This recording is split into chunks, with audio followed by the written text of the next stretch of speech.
Kansas City, dans l'état du Missouri, le 4 janvier 1935, à 7h du matin, une lumière s'allume sur le tableau de bord de la réception du Hotel President. Elle signale à un employé, Randolph, que le combiné du téléphone de la chambre 1046, situé dans les étages supérieurs du bâtiment, est décroché. Ça, c'est pas négligeable. Pour une bonne gestion des clients, le combiné doit impérativement être raccroché. Randolph monte donc vérifier. Arrivé devant la porte, il voit une étiquette. Prière de ne pas déranger. Mais Randolph, il a un boulot à faire. Il toque une fois, 2 fois, 3 fois, 4 fois, et là, enfin, une voix masculine répond. Rentrez et allumez la lumière. J'ai pas la clé requise pour ouvrir la porte. Vous pourriez juste raccrocher le combiné? Encore un type un peu trop bourré. L'homme dans la chambre, il l'avait déjà vu, il savait à peu près qui était là-dedans. D'ailleurs, beaucoup d'employés le connaissaient. Tous étaient d'accord, c'était un gars un peu bizarre, ouais, mais jamais irrespectueux. Alors, quand 1h30 plus tard, à 8h30, le combiné est toujours décroché, là, il trouve ça vraiment bizarre. Cette fois, c'est Howard qui s'en charge avec la clé spéciale qui permet d'ouvrir une porte même si verrouillée de l'intérieur. La chambre est plongée dans les ténèbres, aucune lumière n'était allumée et les rideaux bloquent le moindre rayon de soleil. Maintenant que la porte est ouverte, il y a la lumière du couloir qui illumine très faiblement la chambre 1046 et qui révèle que l'homme est allongé sur un lit qui est fait. Cet homme est complètement nu, silencieux et semble soit dormir, soit phasé. La faible luminosité ne l'éclaircit pas assez pour comprendre dans quel état il est vraiment. Howard raccroche le combiné, puis part. Mais à 11h03, le téléphone vient tout juste d'être décroché pour la 3e fois. Quand Randolph, le premier employé à être allé dans cette chambre, remonte à l'étage et rentre dans la chambre, ce qu'il y voit, c'est une scène horriblement inoubliable.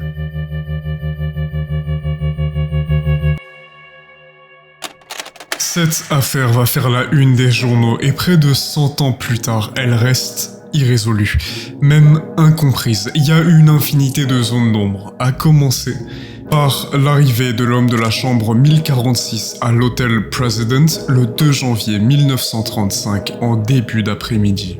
Je pourrais avoir une chambre dans les derniers étages, et puis, vous avez vu les prix de l'hôtel d'à côté?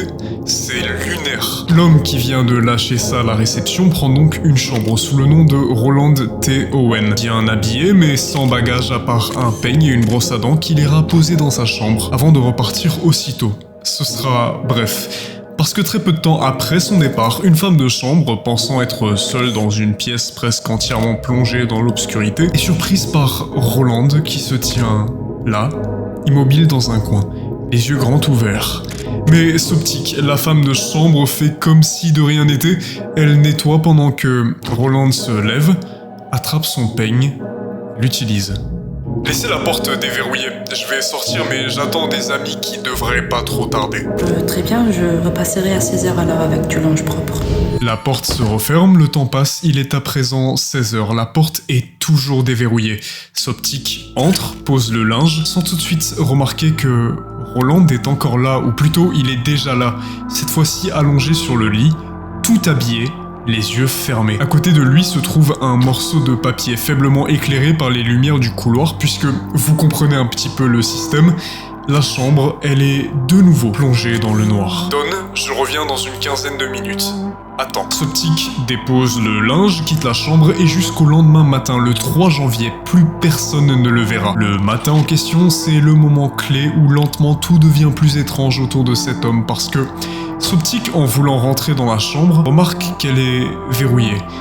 Mais de l'extérieur, ce qui sous-entend du coup que Roland est parti, mais Soptique a la clé spéciale. Elle déverrouille donc la porte, rentre et...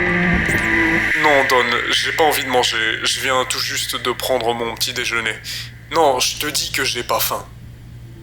C'est la première chose qu'elle entend en entrant dans la chambre. Et là, elle comprend pas trop. Si la porte est verrouillée de l'extérieur et que Roland est à l'intérieur, alors ça veut dire que quelqu'un l'a enfermé? Puis, qu'est-ce qu'il fait encore sur cette même chaise dans la pénombre?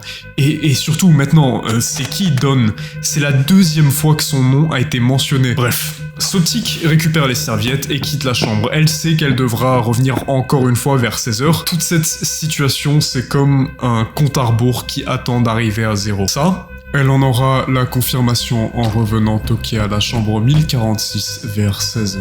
C'est qui? Oui, c'est la femme de chambre. J'apporte les serviettes. Partez, on n'en a pas besoin. Cette voix, c'était pas celle de Roland. Pourtant, elle sait qu'il était là. Elle l'a entendu parler en arrivant à l'étage. Mais alors, c'était qui? Dawn, peut-être? Étonnamment, ça a presque plus d'importance. Parce que ce qui va suivre efface tout le reste. Dans quelques heures à peine, Roland Owen sera déjà mort. Et l'une des causes possibles, c'est peut-être ce qui commence à se passer au 10e étage vers 21h, là où réside Roland, un vacarme. Des hommes, des femmes qui discutent, s'engueulent, s'insultent, des gens entrent, sortent de l'hôtel. D'après des témoins, les chambres 1046, 1055 et 1024 semblent être les points centraux d'où provient tout ce chaos. C'est seulement vers 4h du matin, le 4 janvier, que tout se calme enfin, selon Charles Blocher, un employé de l'hôtel, du moins. Et c'est ce même jour qu'aura lieu l'incident du combiné du téléphone. Il est décroché une première fois. Malgré les avertissements, personne ne le raccroche, alors Howard monte lui-même. Il trouve Roland Owen visiblement nu sur son lit, la pénombre cachant certaines parties de son corps. Puis arrive 11h03. Le téléphone vient d'être décroché pour la 3e fois. Randolph insère sa clé dans la serrure, ouvre la porte. Silence total. Obscurité. Mais il distingue une chose. Un homme à 4 pattes au sol se tenant la tête couverte de sang. Et quand il allume la lumière pour comprendre ce qu'il se passe, il reste sans voix. L'intégralité de la chambre, des murs, au lit, à la salle de bain, au tapis, tout est recouvert de sang. Abondamment pour certaines parties de la chambre. Randolph se retourne et part immédiatement avertir tous ceux qu'il croise qu'il a besoin d'aide parce qu'un client est sur le point de mourir. Un groupe entier revient vers la chambre, mais impossible d'ouvrir la porte. Roland s'est effondré juste derrière, bloquant l'entrée. Il finit par se redresser tout seul et par s'asseoir sur le rebord de la baignoire. Entre-temps, le directeur adjoint a appelé la police. Ils sont rejoints par le docteur Harold Flanders d'un hôpital de Kansas City qui comprend très vite la gravité de l'état de Roland. Il a été ligoté, une corde autour du cou, des poignets, des chevilles. Son cou porte des ecchymoses, ça veut dire que quelqu'un a tenté de l'étrangler. Il a aussi été poignardé plusieurs fois la poitrine, juste au-dessus du cœur. Une des blessures a même perforé un poumon. Et c'est pas tout, il a été violemment frappé à la tête. Résultat, fracture du crâne du côté droit. Mais qui a bien pu vous faire ça? Personne. Vraiment personne. Je suis juste tombé dans la baignoire. Personne ne m'a fait ça. Roland perd conscience, est emmené à l'hôpital le plus proche, mais mourra dans la nuit du 5 janvier des suites de ses blessures. Ok. Ce qui entoure sa mort, c'est ça qui m'a fasciné. Ces infos-là où je me suis dit je dois absolument faire une vidéo là-dessus. L'autopsie va révéler un truc essentiel. Roland souffrait déjà de blessures graves dès la première fois où Randolph a toqué. Donc quand Howard est entré à 8h30 et l'a trouvé nu tapis dans l'ombre sur son lit, il portait déjà la majorité, voire toutes, ses blessures. Comment c'est possible qu'il n'ait ni remarqué l'état de Roland, ni l'état de la chambre, sauf si ce n'est qu'entre-temps que la chambre a été mise dans un état cauchemardesque. Autre détail, rien n'a été retrouvé dans sa chambre, ni les affaires mises à disposition par l'hôtel comme le savon, ni ses affaires perso, pas de chaussettes, pas de chaussures, pas de pardessus, ni de chapeau, alors qu'il était arrivé avec. Mais le plus étrange, c'est que peu de temps avant son enterrement, l'État du Missouri reçoit une lettre avec un bouquet de fleurs et un chèque couvrant les frais des funérailles de Roland T. Owen, accompagné d'un mot tout simple. Je t'aimerai toujours, signé Lucille. Mais alors, qu'est-ce qui a bien pu se passer? Et qui était vraiment Roland Owen?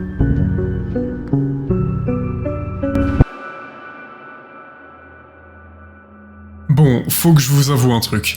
J'ai menti. En réalité, des objets ont bien été retrouvés dans la chambre et comme souvent dans les cas que je traite sur cette chaîne, ces objets posent plus de questions qu'ils n'apportent de réponses. Tous les objets étaient là sur le tapis près du lit. Une cigarette non fumée, une épingle à cheveux, une étiquette de cravate et sur le téléphone, 4 empreintes digitales nettes retrouvées aussi sur un verre brisé dans la salle de bain. Non, pour ceux qui se poseraient la question, le verre, même s'il était trempé de sang, n'est pas l'arme du crime. Mais ce qui est intriguant avec ces empreintes, c'est qu'il s'agit de traces laissées par une femme et que malgré les recherches, on n'a jamais réussi à les associer à qui que ce soit. C'est tout ce qu'on a sur la scène de crime. Les armes du meurtre, jamais retrouvées. Et l'état de la chambre, du sang jusqu'au plafond, c'est anormal, oui. Mais on sait juste pas ce qui s'est passé. Du coup, il reste vraiment qu'une grosse question à creuser si on peut rien savoir d'autre.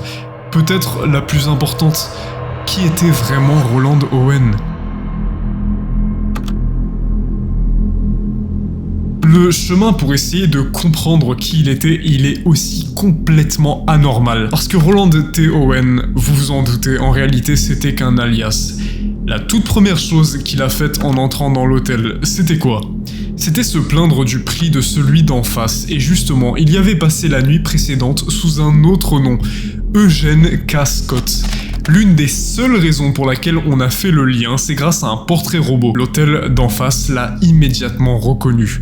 Ok donc, Roland Owen, Eugène K. Scott, aucun de ces noms n'existe réellement. Pas dans les registres de l'état du Missouri, en tout cas. Mais une chose est sûre, on sait à quoi il ressemblait. Justement, le 3 janvier, c'est une journée cruciale. C'est le jour où Roland a dit à Don au téléphone qu'il n'avait pas faim. C'est le jour du vacarme à son étage. C'est aussi le jour où une autre voix que la sienne répond au toquement. Ce même soir, vers 23h, un employé municipal, Robert Lane, conduit sur la 13e rue près de l'avenue Lydia quand un homme l'interpelle au bord de la route. Un homme vêtu simplement d'un maillot de corps, d'un pantalon et de chaussures. Robert Lane s'arrête, l'inconnu ouvre la porte. Excusez-moi, je vous ai pris pour un taxi. Par contre, vous pouvez me conduire quelque part où je peux prendre un taxi ? Bien sûr, mais vous avez eu de sacrés ennuis, non ? Si Robert Lane dit ça, c'est parce que ce type, maintenant assis à l'arrière de sa voiture, tient vachement bizarrement son bras, comme s'il essayait de cacher une immense coupure d'où coule du sang. En réponse à sa question, le gars répond froidement qu'il va tuer quelqu'un d'autre le lendemain, en représailles apparemment de ce qu'on lui a fait.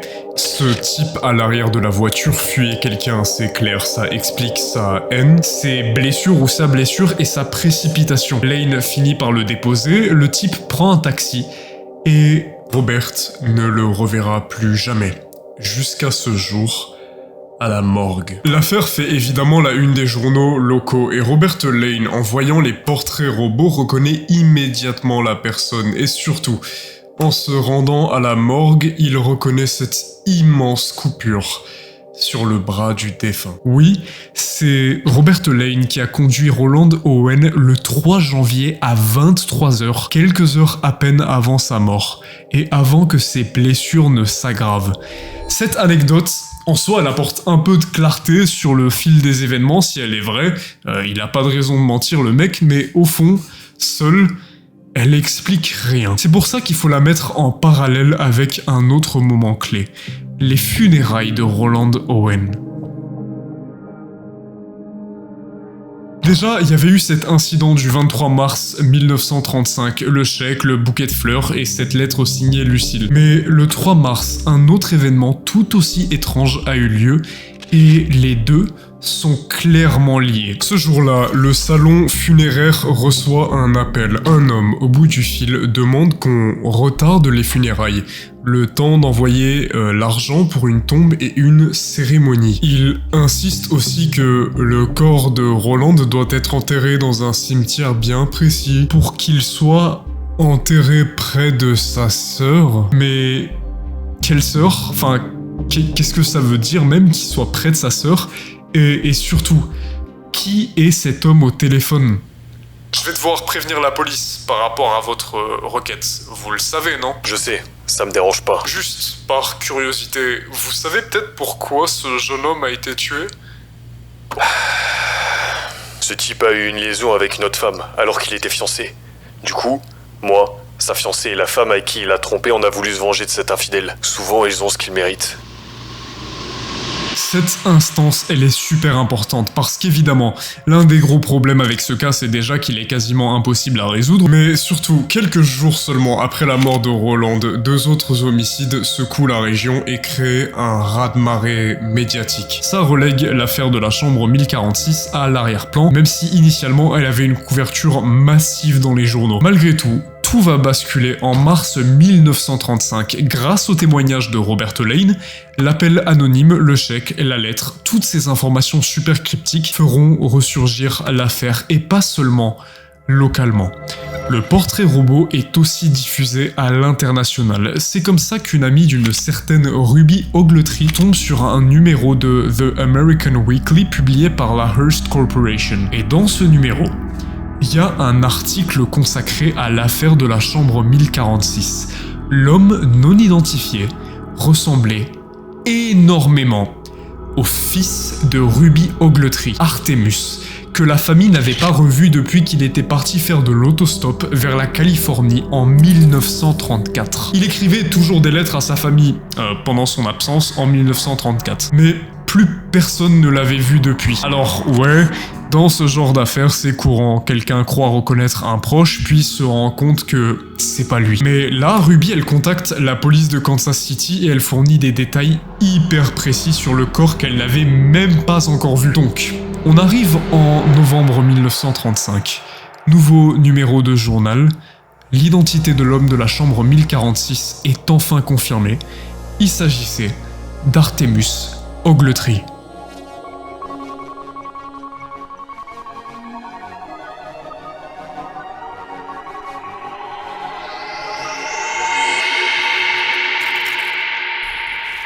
Mais vous pensez sincèrement qu'un cas comme celui-là peut se résoudre aussi facilement? Franchement, ok, on sait pas ce qui s'est passé, mais on connaît au moins son identité, non? Eh bien, c'est pas si simple. Parce que d'un côté, Ruby pensait sincèrement que c'était son fils. Mais dans ce cas, pourquoi elle a reçu des lettres de sa part après sa mort? Déjà, début 1935, quand il est censé être mort le 4 janvier, rappelons-le, une lettre postée depuis Chicago l'avait beaucoup intrigué. Elle était en effet dactylographiée, alors qu'à sa connaissance, son fils ne savait même pas utiliser de machine à écrire. Mais le plus intriguant, c'est que le ton de la lettre, c'était juste pas le sien. Ensuite, en mai 1935, une autre lettre arrive. Alors oui, celle-là, elle ressemble beaucoup plus au style d'Artemus, mais elle dit qu'il est parti pour l'Europe. Mais à cette date-là, encore une fois, il est déjà censé être mort. Cette lettre-là, elle a été suivie d'un courrier en livraison spéciale qui annonçait que son bateau allait partir. Et ces 2 lettres, cette fois-ci, elles ont été envoyées depuis New York. Mais maintenant, on va finir sur le plus étrange. En août, Ruby reçoit un appel téléphonique depuis Memphis. Ruby va parler avec un homme pendant 45 minutes, le décrivant ensuite comme étant incohérent, irrationnel. Mais malgré ça, qu'il semblait vraiment connaître Artemus au vu de certaines informations qu'il donnait. Dans l'appel, concrètement, le type va expliquer qu'Artemus lui aurait sauvé la vie en Égypte, qu'Artemus habite maintenant au Caire, et que c'est comme ça qu'il a eu le numéro de Ruby, parce que son fils le lui aurait donné. Il va ensuite finalement se présenter comme étant Godfrey Jordan, mais Ruby avouera à la police qu'elle pensait qu'il s'agissait juste de Joe Simpson, c'est l'ami avec qui Artemus était parti de chez lui. Elle pensait aussi pour une quelconque raison que c'était lui qui avait écrit toutes les lettres après la mort de son fils, ce qui explique donc les lettres post-mortem, l'étrangeté des lettres, les lieux depuis lesquels elles ont été envoyées qui sont juste incohérents. La vérité, c'est que dans tous les cas, on sait même pas pourquoi il aurait fait ça. J'ai pas non plus su trouver si les lettres avaient continué après 1935. Je sais pas. Il y a tellement de zones d'ombre dans cette affaire. Et il y a encore plein de questions que vous devez vous poser. Et je vous préviens, vous aurez sûrement pas de réponse. Pourtant, il est quand même temps de théoriser. Ok, déjà je vous l'annonce, oui, il y a, de ce que j'ai compris, plus ou moins un consensus sur le fait qu'il s'agit bien d'Artemus Ogletree, et donc je pense dans tous les cas que même si on n'a pas de preuve définitive, on est en mesure de conclure que c'est lui. C'est peut-être pas vrai, mais je pense que ça l'est. Dans ce cas, il faut commencer par expliquer l'existence des lettres post-mortem, mais avant ça, je dois développer quelques pistes. Ce que je pense qui est incroyablement crédible dans tout ce bazar, c'est le témoignage du mec qui aurait conduit Artemus, Robert Lane, et tout ce qui a entouré ensuite les funérailles. Tout s'est passé le soir du 3 janvier. C'est aussi la première fois que Don a été mentionné, c'est aussi le soir où il y a eu un vacarme immense, c'est aussi pendant cet après-midi qu'un autre homme était présent dans la chambre de Roland. Et si ce vacarme, c'était pour couvrir ce qu'il se passait dans la chambre 1046, et si Don, c'était anciennement un ami de Roland par exemple, expliquant comment il a pu entrer dans la chambre sans problème, et si parmi toutes les femmes qu'il y avait ce soir-là à l'étage, il y avait et sa fiancée et la femme avec qui il trompait sa fiancée, venue pour se venger aux côtés du potentiel inconnu ou d'un potentiel ami. Don, comme le disait la personne dans l'appel passé à la maison funéraire. Artemus aurait été agressé une première fois vers 23 h, agression à laquelle il aurait échappé et survécu, agression couverte par le brouhaha. Ensuite, pour une raison ou une autre, peut-être pour retrouver et tuer celui qui l'avait agressé, comme il l'a dit au chauffeur, il serait retourné dans sa chambre d'hôtel. Et c'est là que ça bascule. Artemus, en cherchant à se venger de celui qui avait tenté de le tuer, se serait fait tuer à son tour, en retournant dans cette fameuse chambre 1046. Probablement, pardonne l'assaillant. Maintenant, il y a beaucoup d'incohérences. On sait toujours pas qui est Don, c'est peut-être le mec de la chambre, c'est peut-être celui qui a appelé le salon funéraire, c'est peut-être les mêmes. Franchement, on n'en sait rien. Ensuite, franchement, c'est pas bizarre qu'une histoire de vengeance se termine plus ou moins bien par une lettre pleine d'amour signée par une Lucille. Ensuite, pourquoi Artemus aurait pris le risque de revenir dans sa chambre s'il savait très bien ce qu'il attendait? Peu importe la quantité de haine dans ton cœur. Dans quel monde tu retournes là où on a déjà essayé de te tuer? Sinon, pour moi, les lettres post-mortem dans tout ça, c'est juste une tentative de brouiller les pistes, de rendre plus difficile l'identification de la personne en faisant douter et la principale concernée, la mère, et les autorités qui, en trouvant une identité, pourrait peut-être remonter jusqu'au coupable. Mais même là, pourquoi envoyer des lettres? Est-ce que c'est pas limite plus risqué d'en envoyer? Pareil, si c'est les mêmes personnes qui ont envoyé les lettres et qui ont appelé le salon funéraire, pourquoi ils l'ont appelé? Pourquoi cette cérémonie? Pourquoi prendre le risque? Enfin, vous voyez combien de questions on peut continuer à se poser. Mais le plus étrange, c'est qu'on dirait bien qu'il savait depuis le début, comme si tout ce qu'il attendait, c'était ça. Et qu'en attendant, il se plongeait dans l'ombre, cogitant sur une même question, celle de son départ imminent ou de sa mort imminente.